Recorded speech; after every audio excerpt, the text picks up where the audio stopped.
Olá, eu sou Fernando Franco Panim, sou da FAMESP de Bauru e estou na TV Relacionamento.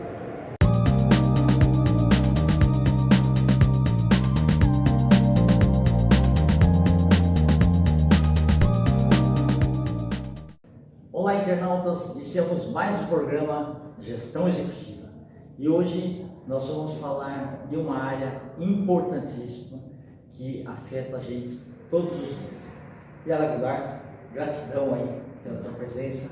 Nós vamos falar sobre engenharia de alimentos. Isso. Conta um pouquinho para os nossos internautas onde você nasceu, tá? Um pouquinho da sua trajetória, como foi a escolha da carreira, tá? E nós vamos falar o papel fundamental do engenheiro de alimentos, tá? Eu nasci em Paraisópolis, Minas Gerais, é bem divisa com São Paulo. Verdade. Mas tem queijo também.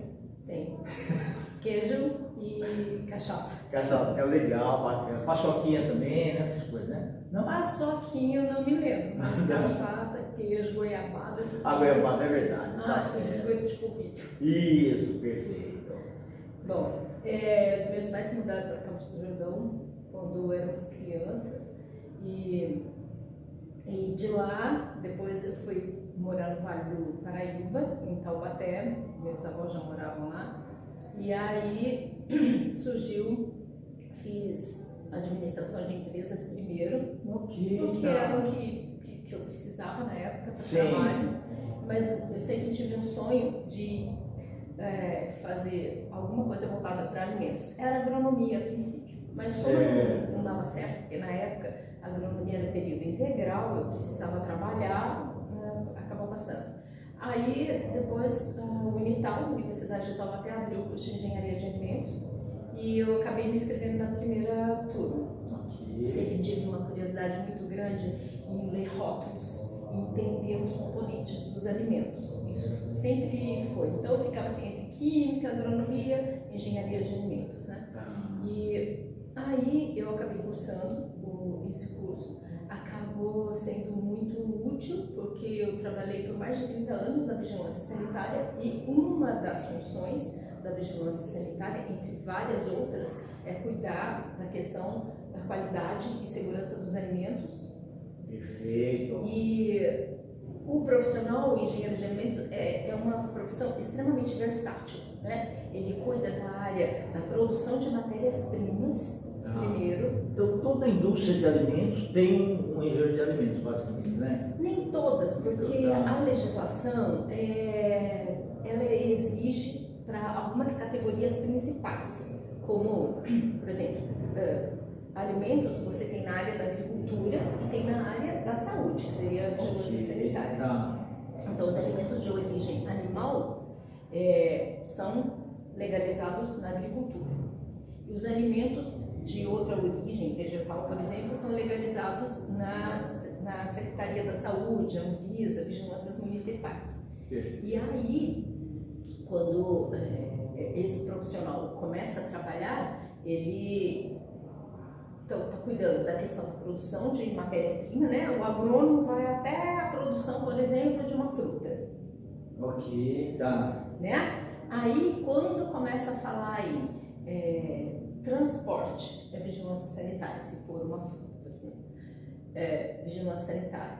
Depois, e o engenheiro de alimentos já começa a acompanhar dali.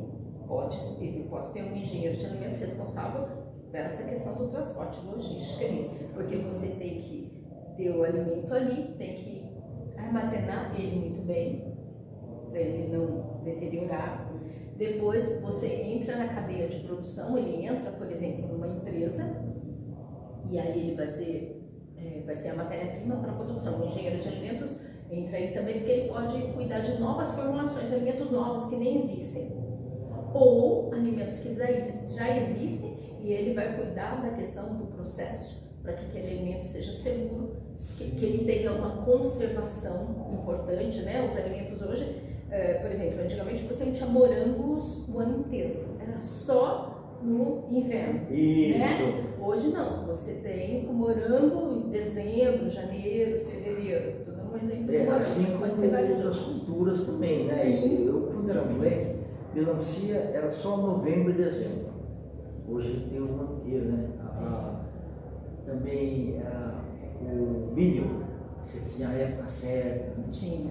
Tá bom que assim, esse começo ali da produção é o engenheiro agrônomo, né? Porque existem novas variedades que suportam o calor, por exemplo, do morango, né? Tem as estufas lá que são climatizadas para aquele morango, por exemplo. A climatização do transporte. Isso, tem tudo isso. Mas voltando para a engenharia de alimentos, ela cuida depois do alimento pronto, aí ela vai cuidar do transporte, conservação, armazenamento, da produção e da embalagem. É outra coisa super importante que a engenharia de alimentos faz. Embalagem, né? Tem vários tipos de embalagem, a gente acaba não lembrando, mas você tem vidro, tem papelão, tem plásticos, né? Falando assim de uma maneira bem simples. Tem outros, tem conservação a vácuo, não a vácuo. Então, assim, você fala assim, como é que o meu produto vai durar o ano inteiro? Vai depender daquilo que você quer para o alimento. Às vezes é a atmosfera modificada, você vai colocar o CO2 lá dentro, né? Tem várias coisas. Então a tecnologia ajudou bastante, né? Ajudou muito, muito. É o desenvolvimento mesmo, né? Vai se desenvolvendo e você vai criando. Você adiciona uma vitamina, adiciona outras vitaminas, uma proteína. Você vai fazer o alimento de acordo com a necessidade daquela sociedade. Os silos, né? As estufas ajudaram bastante, né? Ajudaram. Isso lá na produção, né? Isso. Ajudaram. Agora, outro papel importante do engenheiro de alimentos, por exemplo, é trabalhar nos órgãos reguladores, né? Porque, só para título de esclarecimento, todos os alimentos que existem hoje, eles têm uma formulação básica. Então, se eu vou falar assim, o que é uma bolacha de leite? Então, você vai ter o padrão de identidade e qualidade, que chama BIC. Eu já sei. Para eu fabricar uma bolacha de leite, um biscoito de leite, eu sei que eu tenho que vai trigo ali, vai ovos, vai o leite, vai o fermento. Eu não posso pegar qualquer coisa e falar isso é uma bolacha, um biscoito de leite. Então você tem já esses padrões definidos. Mas eu posso criar um alimento novo, por exemplo, eu posso criar uma geleia de rosas, né? Aí eu vou ter que provar para os órgãos reguladores, né? Rosas são comestíveis, né? E eu vou começar a fazer uma base e criar um alimento novo. Então, por exemplo, vou criar um sorvete de ora pronobis. Ok, uma coisa aqui. Aí eu vou criar uma formulação, vou submeter estudos para ver se aquilo é seguro do ponto de vista alimentar, para começar a regularizar a empresa, o produto e comercializar aquilo. Interessante, né? Então, é uma profissão extremamente versátil. Você pode ter um engenheiro de alimentos que vai desenvolver equipamentos novos. Ok, perfeito, tá. Né? Ou chegou um equipamento de fora e tropicalizar ele basicamente para os tipos de plantas aqui, essas frutas aqui, Pode alguma ser. coisa assim. Pode ser. A gente tem muito no Brasil já indústrias metalúrgicas que fazem equipamentos para a área de alimentos. Já customizados, né? Isso, já fazem envasadores. Até porque as tecnologias ou são criadas aqui ou vêm de fora e você faz uma adaptação ou uma coisa assim, ou desenvolve um equipamento novo, né? Por exemplo, hoje em dia, se a gente for ver indústria de salgados, antigamente eram moldados à mão os salgados. Sim. Né? Hoje não, você coloca suco de geladeira, você coloca laranja, ela já espreme, já invasa, sai lá na ponta. Até uma coisa caseira. Os salgados, os pães, então é uma coisa muito... Começa a ter um padrão, né? Começa. E começa a virar uma linha industrial. Porque aí ele fica mais em conta, Sim. né? E mais livre de qualquer contaminação. Sim, esse é um ponto importantíssimo, né? Porque a gente não vive num mundo estéril, a gente vive num mundo hipercontaminado.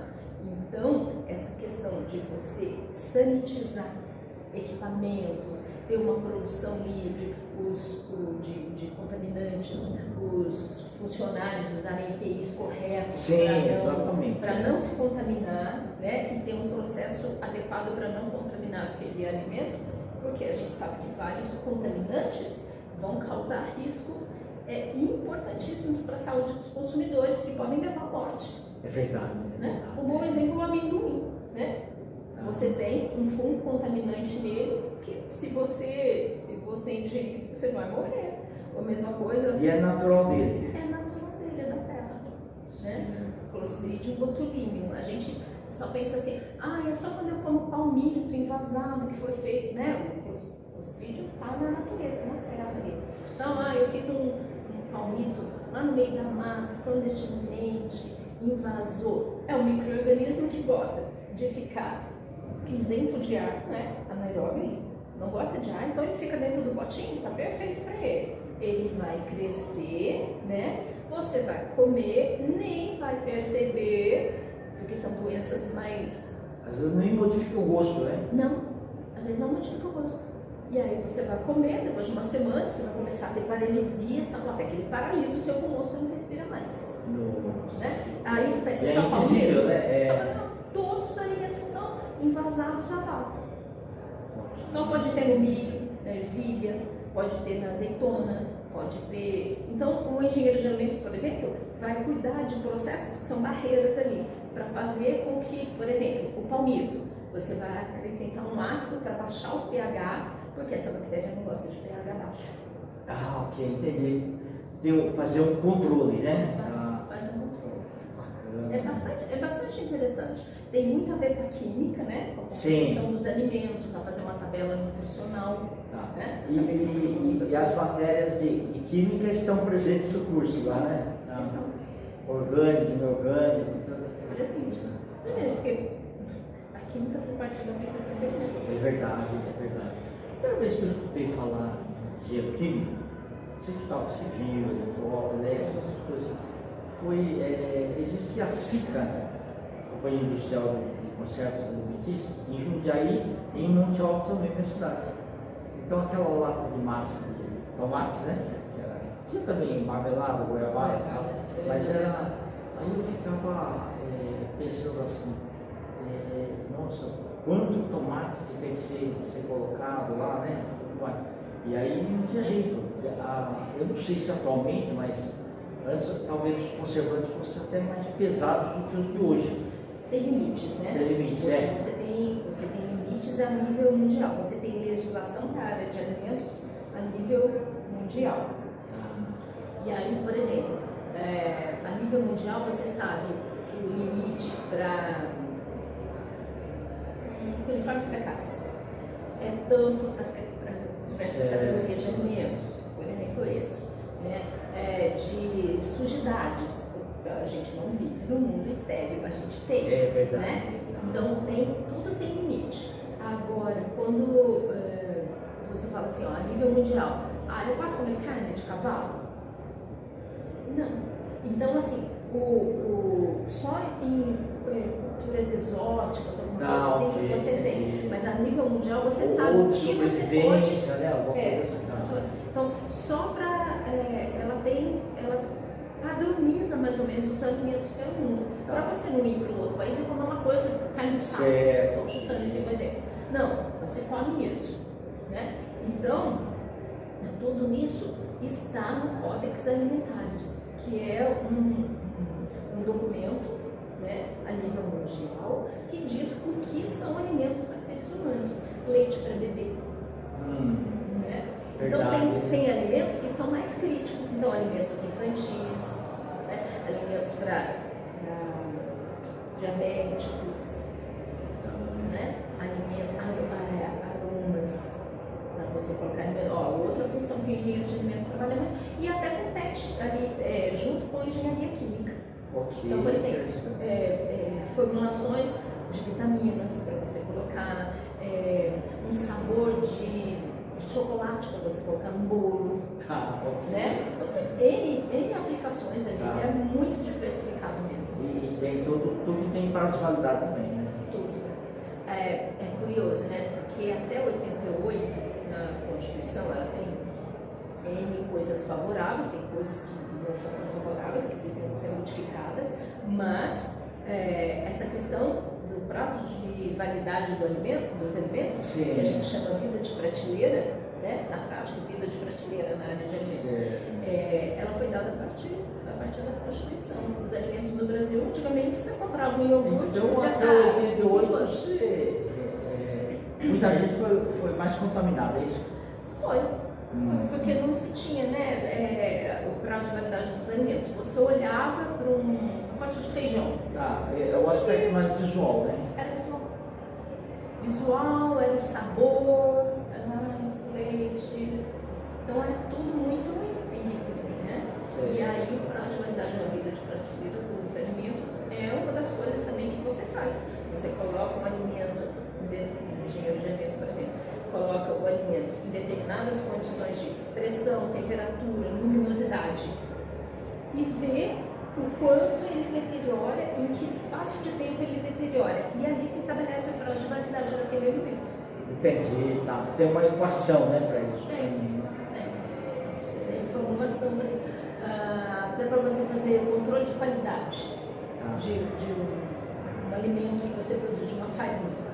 Você vai fazer plano de amostragem, né? Vai amostrar o alimento, vai ver o quanto ele está bom, o quanto ele não está. Tudo isso. É bastante versátil mesmo. São muitas coisas para fazer dentro da área. Ô Yara, mas do jeito que falou, o profissional tem que ser um interno aprendiz, né? Olha, Sai coisas novas, né? Já diria o professor. Ele falou assim, cada turma que sai da faculdade é melhor do que você que formou lá atrás. Então, todas as profissões. Exatamente. Né? Todas as profissões você tem que estar estudando sempre, participa de feiras, participa de congresso e dentro da sua área, logicamente. Tem tecnologias novas, né? Tem o tempo todo.